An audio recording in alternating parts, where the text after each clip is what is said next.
Welcome to Behind the Page, the Eli Marks podcast, with your hosts, John Gaspard and me, Jim Cunningham. Jim. Johnny. Hello. I'm good. Is it good over there? It is good. It's summer. Thank you. I mean, we don't really talk about the time and place on this podcast, but it's summer. So that's nice. We are in season 4. We're at episode 14. That means, of course, boy, it has made it so easy that the episode numbers and the chapter numbers line up. I can't. Yeah, it's almost even a guy like me can follow along. That's how good it is. It's just made it so helpful. I can't even tell you. Anyway, we're going to listen to chapter 14 of Miser's Dream, and we're going to go into the Wayback Machine and listen to a conversation we had with the great Kayla Drescher. Kayla's been on the show a couple times. Most recently talked about bar magic. And one of the conversations, she talked about using Victor Borge as a model for how to address the audience. That is the camera when you've got 2,000 people in an auditorium watching you, but they're watching you on a screen because there's so many of them, and how you adjust your shoulders to let them know, I'm now talking to you, I'm now doing a thing, I'm not talking to you. And I thought, I just love the fact that this young woman, I mean, she is younger than me, is using Victor Borge. You know, if we had a drinking game for Victor Borge, no one would ever drink anything. That's right. Because he's not well remembered, but he was one of a kind and a brilliant performer. Oh, I think we're in our show notes. There should be some sort of a link. Am I correct? Well, we have them in the past show notes, and if I remember to do it, I will put in a link to one of them here. I first became aware of Kayla when she was doing the Shazam podcast with Carissa Hendricks, aka Lucy Darling, and then Kayla took it over herself for a couple of years, and actually the Eli Marks Mystery Series was a sponsor. The only time we've ever gone out and been a sponsor somewhere else was for Shazam, and she would do read little commercials for us on every episode. If you've never heard Shazam, go and listen to it. Track down I think it's one of the very first ones where, as they refer to it, they had Max Maven on, the late great Max Maven, and they asked him one question, and 2 hours later they had to sign off because he just went. And if you've never heard Max Maven speak, it was a delight, and a real smart guy. Yeah. Among the smartest guys. Yes, we were lucky to have met him. Very lucky. Yes, we were. Anyway, as I've said, I'm a big fan of Shazam. We had a great time chatting with her. But the reason I wanted to bring back this one bit of the conversation is that this is something that has bubbled, I think, further into public consciousness, and people are getting better at dealing with it. And it was the idea of using pronouns. And she had a great perspective on this topic. While we're talking about names, I want to talk a little bit about pronouns. When we talked to Ryan Kane, he mentioned that he's working on removing all the pronouns from his act, and that it isn't as easy as you might think it is to do that. Why is that a good idea? And are there other uses of language people should be concerned about when dealing with an audience? So with pronouns, because today gender is such a fluid, undefined thing where someone could, like, I identify as a woman, I use she, her pronouns, but I have friends that don't identify, they're non-binary, so they use they, them pronouns. And when you are a performer, you have to think about your audience. Every audience member has a balloon above their head, right? And it's a happy balloon. They're so excited to be here. But if you do or say something that makes them not enjoy the show, you pop their balloon, and then the rest of the show is tough. So with pronouns, if someone in the audience identifies as non-binary and you gender them with a binary gender, call them a woman, call them, hey, the woman with the red shirt, the man with, that's sitting there, you've popped their balloon, and now they're like, oh, darn. Okay, this is just another time in my life that I have to, deal with this. And you don't want that in your show, right? You want people to enjoy it. So it's a pretty great idea to just have a blanket of no specific gender. So you can use someone's name. That's so super easy. Just learn their name. Look at that. We all have names. Done. Easy. And then you could just use a blanket they, them. Let's give them a round of applause. Clap for them as they come on stage. You can just use they, them, and then you're fine. No one has ever complained to me in the last 3 years that they're upset I called them they or them. It's just blanket. But I have had someone who was a regular attendee of this magic venue. And after my show, I used them as a regular person. Like they were the callback. I went to them a lot. And after the show, they came to me crying because it was the first magic show in like a year of them attending this space where they didn't have to correct someone on their pronouns because they're non-binary. And that to me was, I went, oh, this is really important. And I think it's something that everyone should consider doing. Also in today, when you look at someone, you can't automatically know their gender. If they have short hair, if they're dressed a certain way, you don't know how they identify. And so why why risk it? Why misstep where then they have to go, oh, actually, I'm a woman, I'm a guy, I'm non-binary. Just make it blanket so that it's not important. It's not something they need to think about and they can just enjoy the show. And then you have no awkward moment on stage. Yeah, I did have an awkward moment well before I started Shazam where I called up a kid and I called them a boy and they were like, I'm a girl. And I was like, oh no. And this was well before I even knew what non-binary was or pronouns. Like I felt terrible. And I'm so glad that I learned how to do this. It takes a while. You have to obviously retrain your brain, but honestly, I know it's hard and I know we'll mess up, and I still occasionally accidentally slip a pronoun in I go, oops, my bad. But honestly, it is so worth it. I've only seen great things come from it. So I would just really recommend to all performers, get rid of them. Just use the blanket they, them, use their name, and they don't have to worry about it anymore.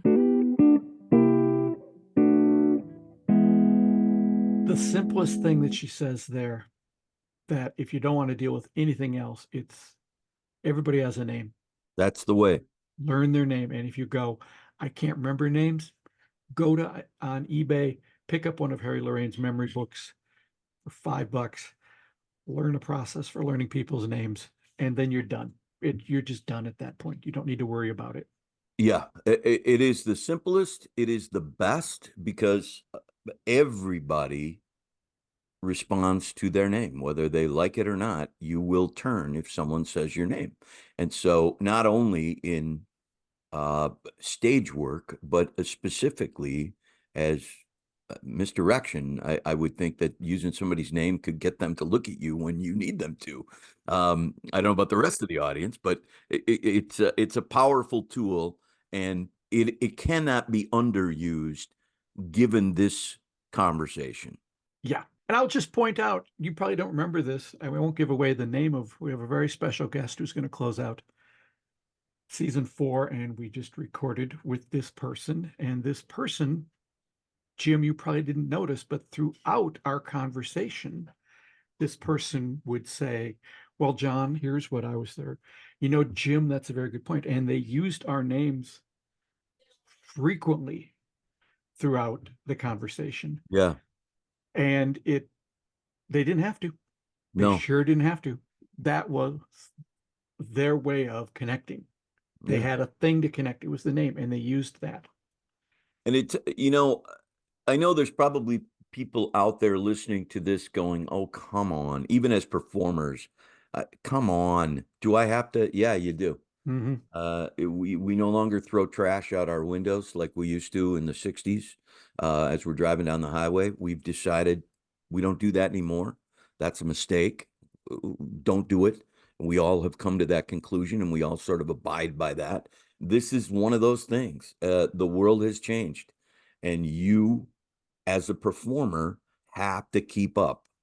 You just have to, because as she said, the last thing in the world I want to do to an audience member or to my audience in general is somehow get off on the wrong foot with them by misidentifying or going down a dark alley that just doesn't need to.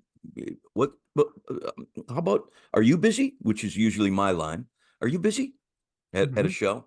Mhm. No. What's your name?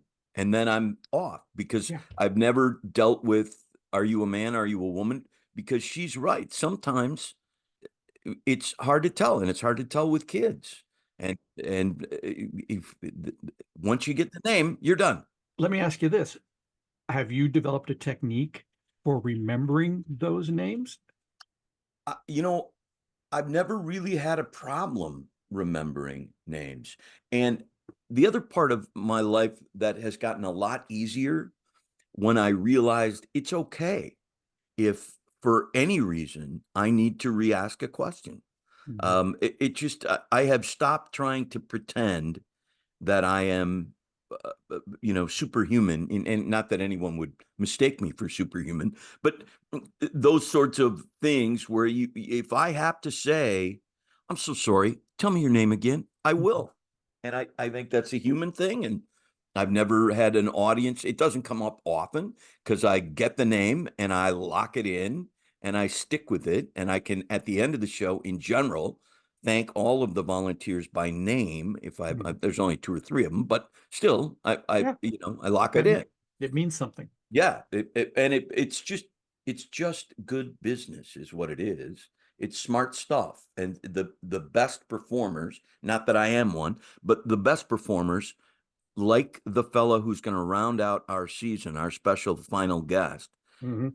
He used our names, and that meant a lot. The fact that he took however long it took him to get our names and respond to us with our names at his level, not necessary.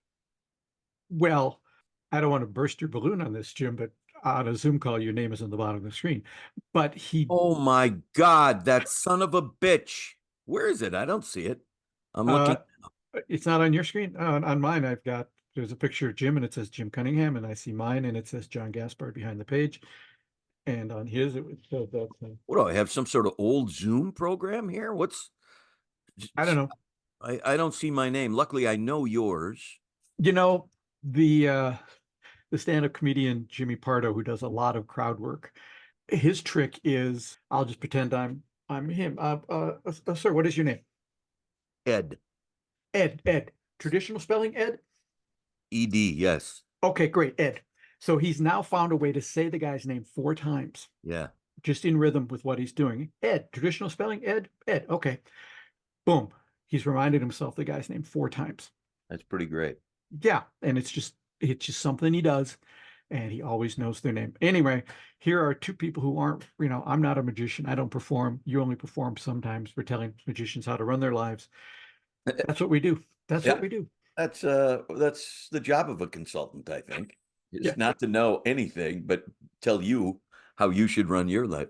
It really cannot be overstated as a performer how simple this is if you just embrace it and let go of the sort of whether it is, I don't want to take it's too much trouble. I don't want to. You're going to end up in a situation where you're going to be sorry. Yeah. And this is so simple to do, whether it's like you just said, get it in the sentence 4 times. I usually will say, are you busy? What's your name? Kathy. Kathy. Nice to meet you, Kathy. Kathy, would you be willing to leave the warmth and comfort of your seat, come up here on stage where God only knows what might happen? Yes. How about a big hand for Kathy? So I've used it several times. So the chances of me forgetting it are slim. Yeah. So anyway, great thoughts from Kayla. I'm glad that she was able to join us via the magic of digital audio recordings. We'd love to have her back, and we got to go see her. She's in Chicago now. We really got to do. go see her. We should make we should barnstorm because there's stuff in New York we should see. I know. Just get in the car and drive. We will someday. Someday we will get in the car and we will love everything we see. Speaking of loving everything we see. Oh, king of the segues, ladies and gentlemen. Yes. So we're going to do I love that segment. I think you went first last time, so I will go first this time. We've had Nick Meyer on talking about his version of Sherlock Holmes. We've had Jeffrey Hatcher on the show. talking about his work with Sherlock Holmes. And what I want to recommend to people is Stephen Fry sat down and recorded all the Sherlock Holmes novels and short stories. Shut up. He did all of them. I don't know how long it took. I mean, it's the same guy. He did all of Harry Potter in England, so he's used to sitting down and reading a lot of stuff. But he's, a very good narrator, not as good as you, but he's very, very good. He does all the voices. And he also, for this special edition, which is 36 hours or something, I don't know, it's very long, he wrote and recorded introductions for each of the books. So each of the novels and then each of the books that has all the short stories in it, he wrote special introductions for them.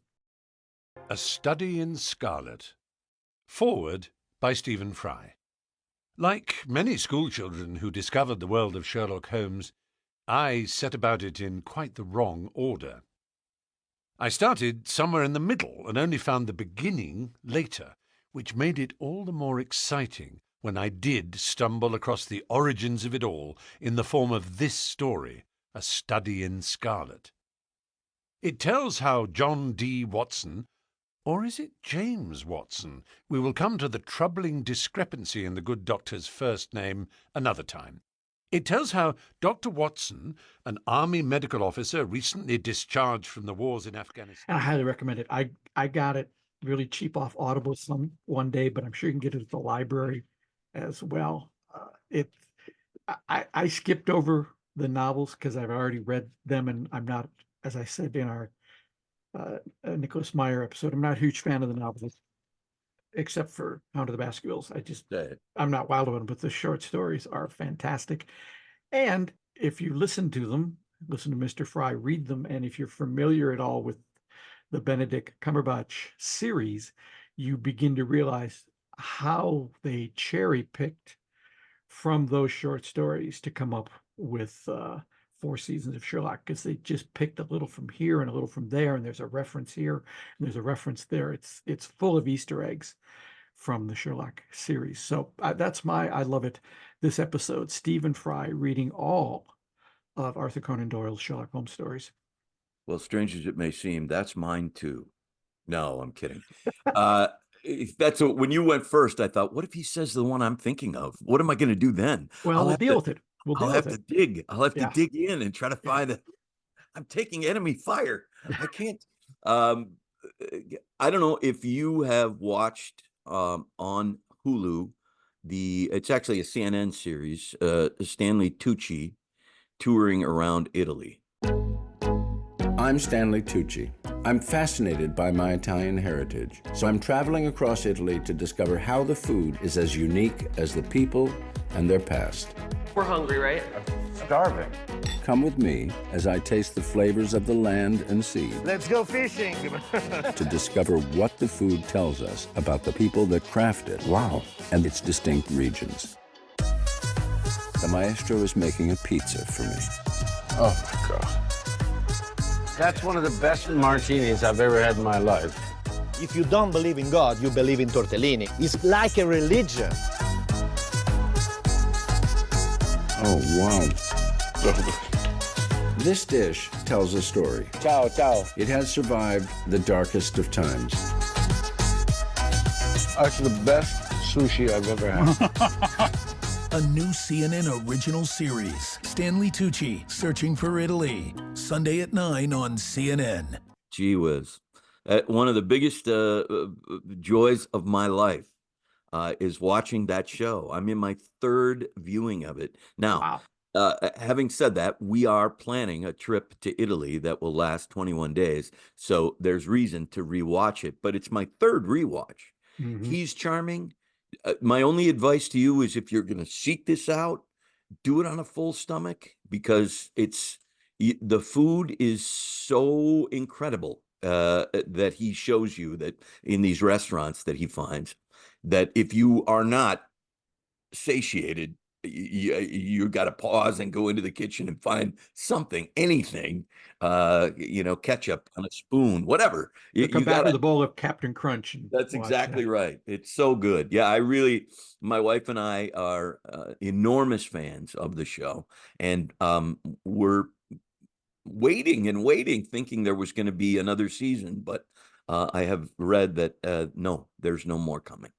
Well, now I'm hungry just having heard you talk about that. Yeah, if you haven't seen it, John, you and your charming bride, I think we get a big kick out of it because it's all travel, and I know you love to travel, especially in Europe, Yeah. and that's what it is. He's Yeah. going from region to region, eating his way around the boot of Italy, and it's as a half Italian guy, I can't get enough of it. It's Perfect. terrific. Yeah. All right. So there you have it. Those are the two I love it's this week. Stephen Fry reading Sherlock Holmes. Listen to that on the plane as you go to Italy, and then find Stanley Tucci. No, that's not what you're suggesting. Go watch Stanley Tucci. I'm not asking you to stalk the man. No, that would be wrong. That would be wrong. All right, it is time now for me to continue reading, isn't it? Yes, it is. This season, folks, as you well know, it's the miser's dream.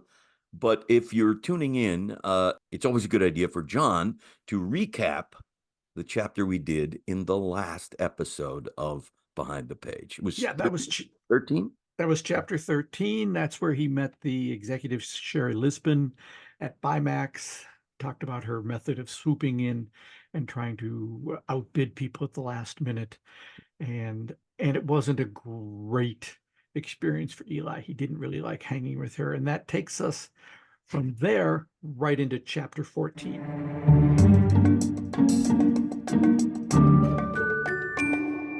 Chapter 14.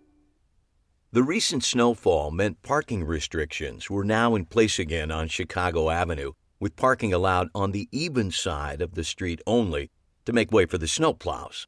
Consequently, I had to park my car way up the hill from our shop, wedging my car into a narrow spot and hoping my tires would be able to get me out of it when the time came. The marquee was blazing at the Parkway Theater, and people were just entering the lobby for the first show. I looked up at the marquee and was annoyed to see it read, "Spellbound for Glory." I had given Tracy easily a half a dozen title possibilities, better ones in my admittedly biased estimation, and yet she had chosen to program the very first option Quentin had tossed off in what I felt was a casual and slapdash manner. Tracy was visible in the lobby, and if she hadn't been in the midst of a conversation with a pair of customers, I might have stepped in and what? Told her I was miffed that she took one of Quentin's suggestions over mine? If I wanted to win some sort of pettiness award, that would certainly be the way to do it. I gave the lobby one last look, long enough to see she seemed to have recovered completely from her fall as she conversed in an animated fashion with the couple, their backs to the door. I continued down the sidewalk, digging in my pocket for my keys, and silently berating myself for my current state of mind. My visit with Sherry Lisbon had put me in a sour mood, and I wasn't feeling particularly upbeat about any of my fellow human beings. Thinking of her led me to thoughts of Chip Kavanaugh and his sad and illicit art collection. And then I thought of Clifford Thomas, who was using alcohol to fight demons of his own, including his jealousy of his ex-wife's success. Of the 4 alleged suspects I had interviewed, if interview is even the right word, the only one I felt any real connection to was Randall Glendower and his silly movie and comic book obsessed lifestyle. Unlike the other 3, he was the only one who seemed to be getting any real healthy joy out of his wealth, even if it was expressed in a decidedly childlike manner. "Are you locked out?" A voice pulled me out of my reverie, and I turned to see Megan trudging toward me. She was bundled up in a mismatched stocking cap, scarf, and mittens, the odd combination creating a pleasing knitted mosaic. I smiled, in spite of myself, which triggered a smile from her, and after a moment we stood there beaming at each other, our breath visible in the frigid air. "No, just lost in my thoughts. You done for the night?" I asked, gesturing to her store down on the corner. "Yes, and not a moment too soon." "Tough day?" She nodded. "Tough customers. For all their talk of peace and light and positive energy, some days New Age customers can be a real pain in the ass." "Don't mince words, Megan. Tell me how you really feel." She continued, either not recognizing my sarcasm or simply not caring. Here's a few of the words I'm not going to mince: sanctimonious, self-involved, narrow-minded, narcissistic, clueless, and condescending. Suddenly, my day is looking like a bed of roses. Even a thorny bed of roses would be better than the day I had, but I refuse to take bad karma home with me. She waved her mittened hands in front of her face, symbolically brushing away the events of the day, then shut her eyes for a moment of either quiet meditation or continued silent cursing, or both. "Peace and light and happiness," she whispered, and when she opened her eyes, all the anger and frustration had apparently lifted, and she looked to be her normal, smiling self. "That's better," she said, and then added suddenly, "I've missed you." "I've missed you too. If you're not busy," she continued flirtatiously, "would you have any interest in coming over to my place for dinner?" "You gonna make me dinner?" "Well, no. Obviously you would make it, but you can do it at my place, and we can eat it together." "I can't imagine a better plan," I said, pocketing my keys and taking her hand. She gave my hand a warm squeeze through her mitten, and we turned and began the trek back up the hill toward her duplex. As we passed the theater, I glanced into the lobby to see that Tracy was still deep in conversation with the same couple. This time she saw me and waved me to stop, crossing quickly to the glass doors. "Hey, Eli," Tracy said, holding open the door with one hand. "I have something for you." I began to move toward the theater, and Megan followed, her hand still in mine. We stepped into the lobby together, the glass door swinging shut and giving Megan an unexpected boost into the room. "Some guy stopped by your shop today to drop these off. When he found out the store was closed, he asked if I could pass them along." She pulled a black canvas bag out from behind the candy counter and crossed to us. Now that I could see her without the distortion of the frosted lobby glass, I noticed she looked worn and tired and about as stressed as Megan had been 5 minutes before. She handed the bag to me, and I glanced inside, recognizing the 5 hardback books of Harry's I had brought to Clifford Thomas for autographing. "Thanks," I said, looking up. "Thanks for doing that." "Oh, no problem," she said with what looked like a forced smile. "Are you two on your way somewhere?" The answer seemed obvious, and I wasn't really sure how to respond, without saying the verbal equivalent of duh. But before I could begin to form an answer, we were interrupted by a voice from across the lobby. "I'm not done talking to you," the woman barked as she moved toward us. She was tall, with sharp features, and not just big hair, but big hair. Even though she was well covered by a puffy winter jacket and baggy sweatpants, I got the distinct sense that inside those clothes, she was way too pale and skinny and sort of mean, like a low-rent supermodel. "Well, I'm done talking to you," Tracy said, not even bothering to turn and confront the angry woman. "Fine," she snapped, "just fine. We'll go up and look at his stuff on our own. Don't need your permission."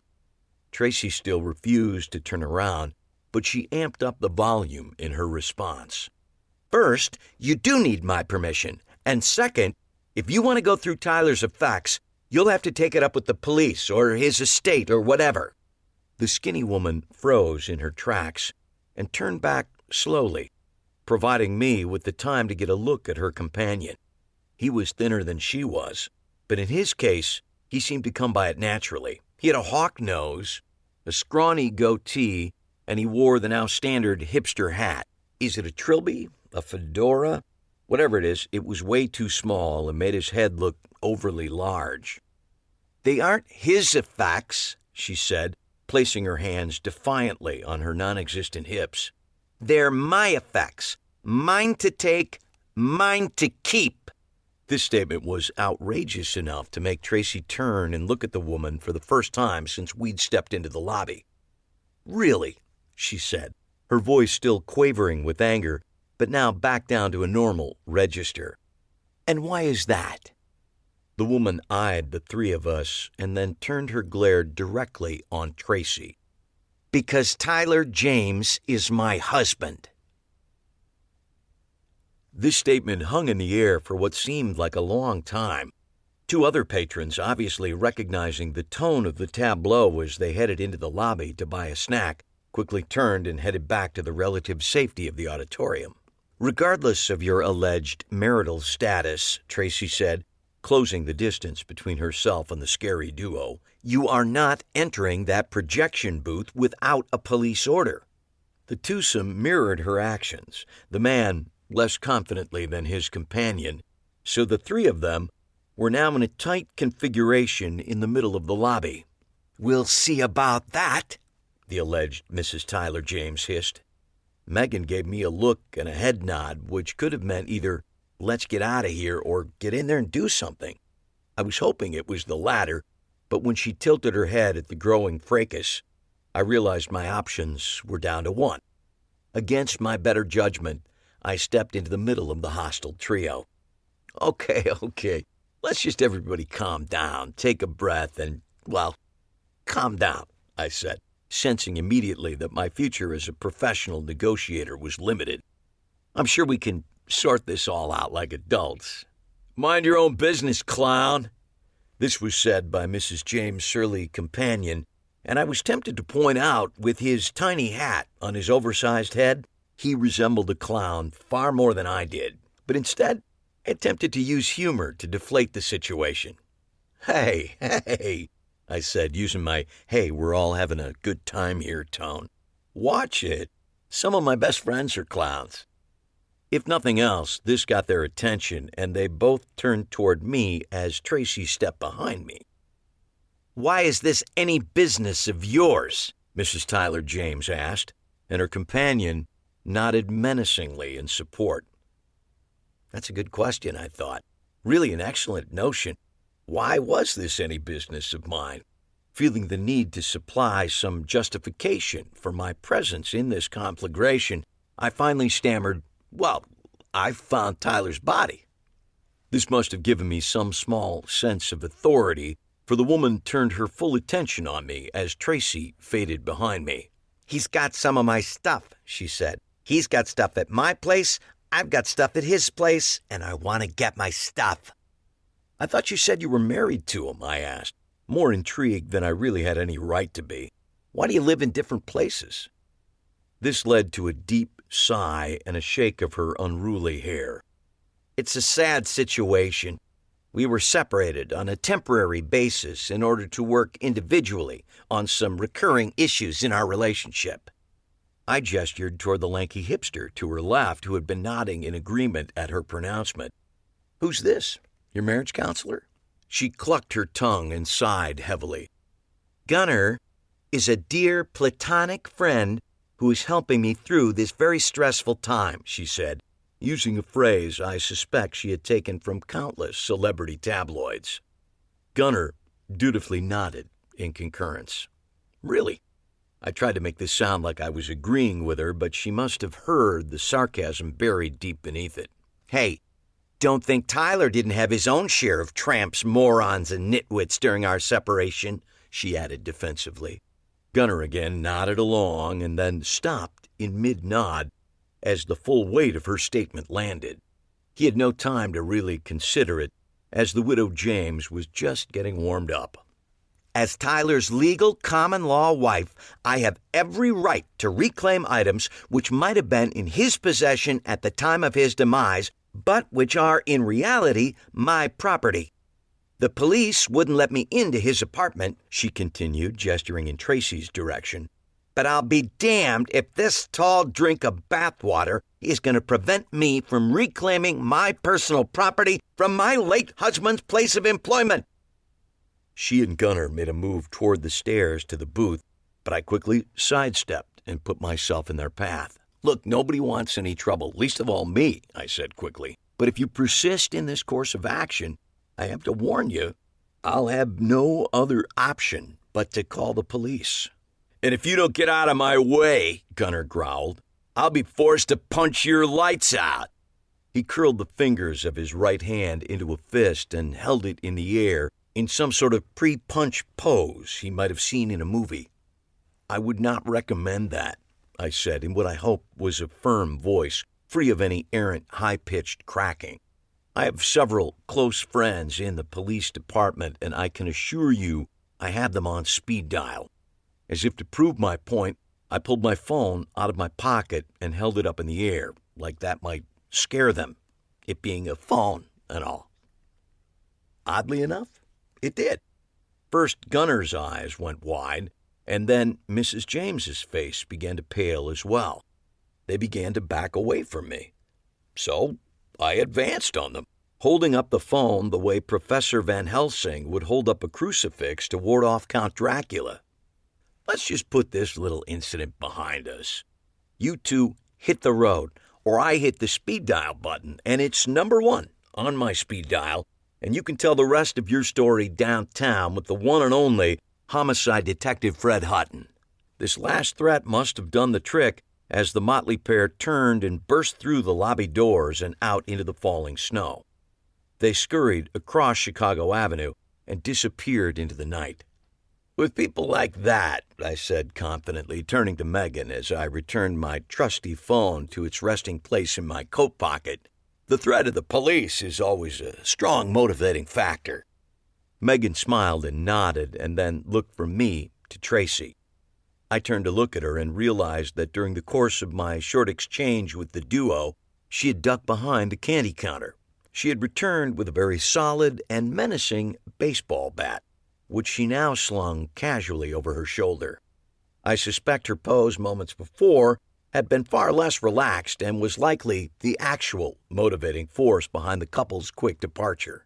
And, of course, there's the baseball bat, I added, which is also a motivating factor. I looked to Megan to see if any shred of my masculinity remained. I thought I was number 1 on your speed dial, she said, barely masking a look of hurt. As the universe had predicted, it was going to be just that sort of day.